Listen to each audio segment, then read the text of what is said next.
Bonjour à tous et à tous, bienvenue à notre nouvelle édition de podcast. Vous l'aurez constaté, je suis Mila et aujourd'hui nous allons encore aborder un thème assez crucial pour les élèves qui viennent d'avoir le bac 2025 bien sûr.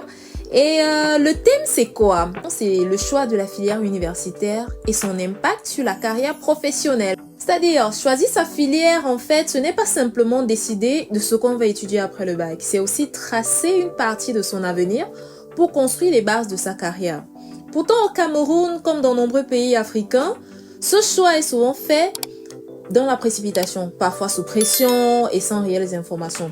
Pour en discuter ce soir, nous avons le plaisir d'accueillir Michel. Michel qui est une étudiante, ambassadrice, qui connaît bien les réalités des étudiants. Et je tiens à préciser que c'est un honneur pour nous de la recevoir parce que justement, Michel, c'est un modèle de la résilience des jeunes en fait. Et de par son parcours et sa bravoure, sachant qu'elle a déjà fait Polytechnique de Yaoundé, elle a fait l'INPH de Houphouët-Boigny en Côte d'Ivoire. Et aujourd'hui, elle est en France, donc c'est un plaisir pour nous d'accueillir Michel. Bonsoir ingénieur Michel et bienvenue sur les antennes d'Amphimil. Bonsoir Mila, c'est un plaisir pour moi d'être parmi vous ce soir. Nous allons parler aujourd'hui de l'impact du choix de la filière sur la carrière.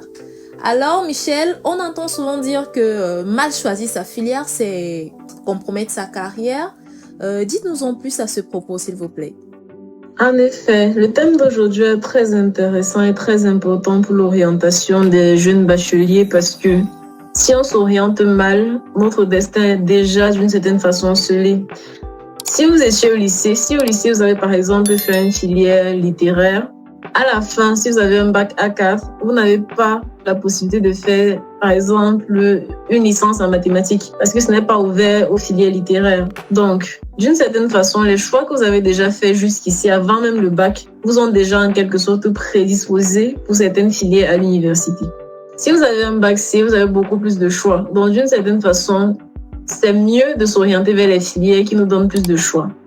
Merci Michel pour votre intervention. Si je comprends bien, ce n'est pas seulement une question d'intelligence ou de travail acharné, mais vraiment de cohérence entre les choix, les passions et les compétences. Tout à fait, tout à fait. Il ne s'agit pas que de travail acharné. Il faut fournir des efforts, mais il faut fournir des efforts dans la bonne direction. Parce que vous pouvez fournir 10 000 efforts dans la mauvaise direction. Malheureusement, vous devrez rebourser ce chemin à un moment donné. Imaginez quelqu'un qui veut être médecin, ou alors du moins qui ne sait même pas qu'il veut être médecin, qui a des appétences, qui sait écouter des gens, qui connaît manier des plantes, qui a en quelque sorte les dons de médecine, mais qui a fait une école d'enseignement, qui a l'ENS ou dans une école pour devenir enseignant, ou qui fait mathématiques ou un truc qui n'a rien à voir avec la médecine. Il va forcer dans cette filière. Déjà, dans cette filière, il aura beaucoup plus de difficultés que les autres parce qu'il va travailler dur, mais il ne sera peut-être pas aussi épanoui que s'il était dans une filière médecine.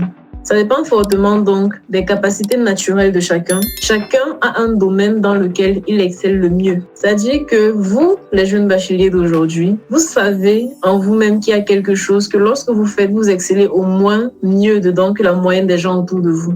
Il y a quelque chose que vous avez de plus que les autres dans un domaine précis. Ce n'est pas partout. Quelqu'un va être très fort en maths et moins bon en physique. Quelqu'un va être très fort en poésie, littérature, sera bon dans les langues et tout.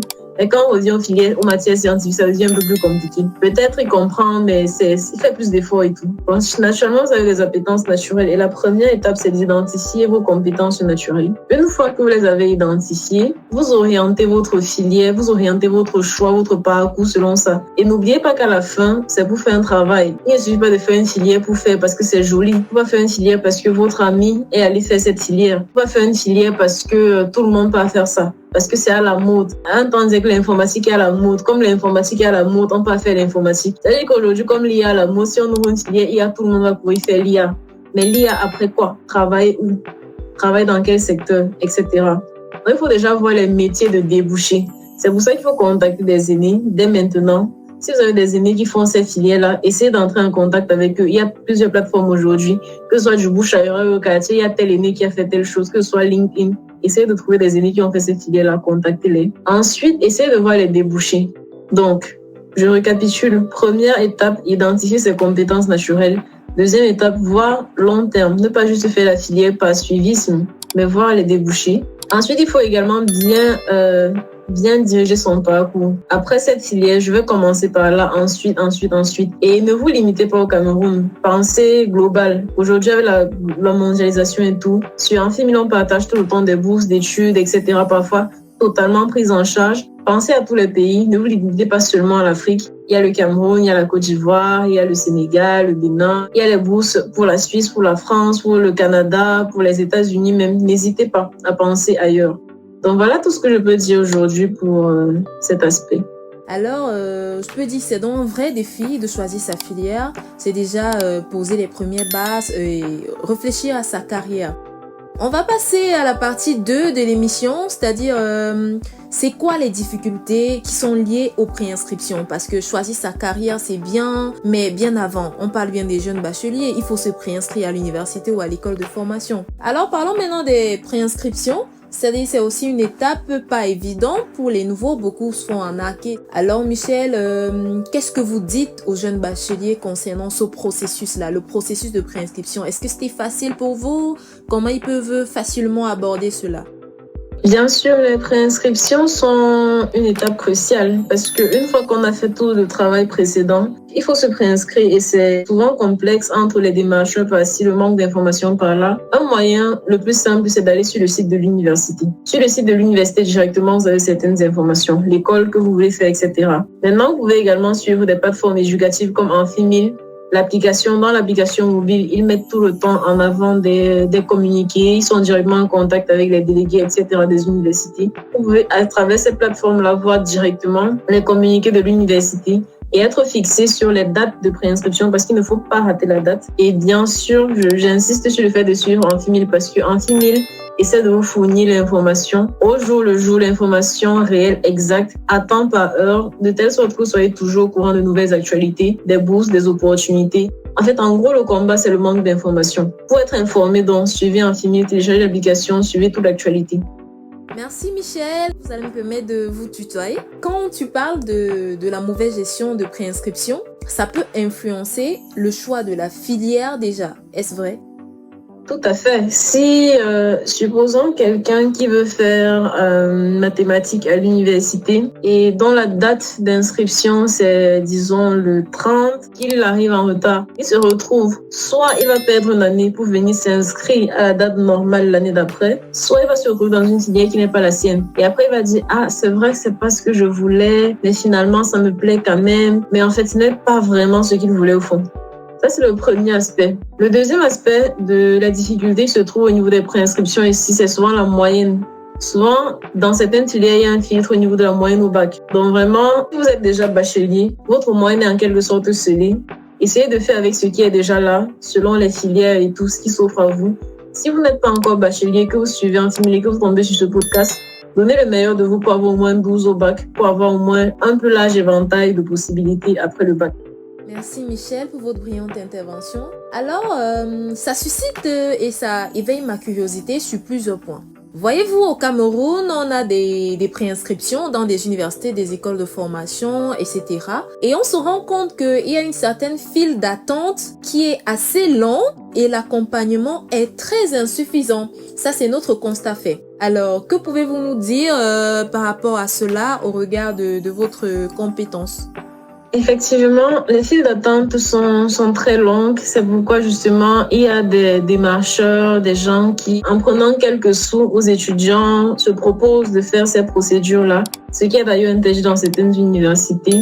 N'en demeure, pour ma part, j'ai fait l'université de Douala, filière mathématiques. Et c'est long, c'est difficile, mais comme on le dit, gardez le but en tête, gardez l'objectif en tête. Restez focus, comme on dit chez nous. Toi, tu arrives à l'université, tu sais ce que tu vas chercher. Même s'il y a 1000 personnes, même s'il y a 10 000 personnes, c'est pas grave. Et puis, c'est réel. On disait à l'université, niveau 1, filière maths, que au premier semestre, vous êtes peut-être 1000, mais dès le deuxième semestre, niveau 1, vous serez moins de 500. Et c'est réel. Puis finalement, la promo qui a eu la licence, on n'était plus si nombreux que ça. Donc, c'est vrai que c'est difficile, c'est vrai qu'il y a de longues files d'attente, c'est vrai que les conditions sont assez complexes. Et aussi, n'hésitez pas à consulter le site de l'université et Amphimil, parce que sur le site de l'université, vous pouvez avoir la possibilité de faire des inscriptions en ligne, ce qui vous facilite quand même vraiment la tâche. Ça vous évite ces longues files d'attente et ça vous fait gagner en temps. Donc voilà ce que je peux dire pour les files d'attente. Si je veux résumer, de tout ce qu'on s'est dit depuis le début, mal choisir sa filière pour un jeune bachelier ou alors pour un ancien étudiant, c'est prendre le risque de se retrouver dans une voie qui ne correspond pas à ses aspirations, voire même, pour d'aucuns, abandonner les études. Alors, quel est votre apport par rapport à cela ? Oui, tout à fait. C'est tout à fait vrai dans la mesure où quelqu'un qui choisit mal sa filière, qui rate la préinscription, se retrouve justement à faire un choix qui n'était pas dans ses choix. C'est toujours un choix d'une certaine façon, mais ça le mène à une destination qu'il n'avait pas prévue. Et cette destination-là risque de ne pas lui plaire. Donc, c'est extrêmement important de bien choisir sa filière et tout. Imaginez, vous êtes dans un environnement, vous voulez devenir ingénieur, vous vous retrouvez médecin, ce n'est plus la même chose. Du coup, vous vous retrouvez dans un environnement qui ne vous sied pas, qui ne correspond pas à vos compétences. Donc, c'est un ensemble de choses qu'il faut prendre en compte et éviter. Bien sûr, si vraiment ça ne cadre pas du tout à ce que vous vouliez faire, n'hésitez pas à prendre une année, le temps de mieux réfléchir, mieux vous poser. L'année en question, vous pouvez apprendre une nouvelle langue, apprendre de nouvelles compétences, apprendre à mieux utiliser les IA, apprendre à coder, etc., devenir ambassadeur de Amphimil. Le temps de mieux vous orienter l'année d'après. Donc, voilà ce que je peux dire sur le mauvais choix de la filière. Mal choisir sa filière ou alors mal s'orienter pour se préinscrire, c'est mal bâtir sa carrière professionnelle. Est-ce que c'est bien ça? Une petite conclusion, Michel? Oui, effectivement, mal choisir sa filière, c'est rater son orientation professionnelle, c'est rater un peu sa vie parce que la profession impacte d'une certaine façon la vie. Donc, il faut bien s'orienter, bien faire attention aux dates de préinscription. Pour ça, donc, il faut suivre Amphimil et voilà, et pour avoir l'information en temps réel et voilà, bien choisir sa filière. Merci Michel, merci beaucoup. Nous sommes arrivés au thème de notre échange que j'ai trouvé très riche déjà parce que je suis certaine que beaucoup de nos auditeurs aussi ont apprécié en fait tous les exemples, les anecdotes que vous avez données par ricochet. Et je recommande à tous les auditeurs qui nous suivent aujourd'hui de savoir que dans les prochaines éditions, nous parlerons des solutions innovantes qui accompagnent les étudiants pour le processus d'orientation et de préinscription. Voilà, il y en a certains que Michel a mentionné tout à l'heure. Peut-être vous les retrouverez dans nos prochaines éditions de podcast et c'est très bientôt. Alors, j'espère que vous serez connectés pour ne rien rater. Et tout comme on a eu le privilège de recevoir Michel, on recevra un autre invité encore plus intéressant. Et on n'a que du meilleur pour vous, en fait. On n'a que du meilleur pour vous, nos auditeurs de podcast. Alors, Michel, un dernier mot de fin? Pour la fin, je dirais identifiez vos forces, identifiez vos faiblesses, essayez de voir les domaines dans lesquels vous excellez le plus et orientez votre filière dans ce sens pour une meilleure carrière professionnelle. Excellente suite de programmes à vous. Restez scotchés sur Amphimil. Merci Michel. Alors, ce que je dirais aux auditeurs, c'est soyez concentrés, soyez connectés, ne manquez pas la prochaine édition de podcast parce que ce sera très, très enrichissant. Bonne soirée à tous et excellent début de week-end.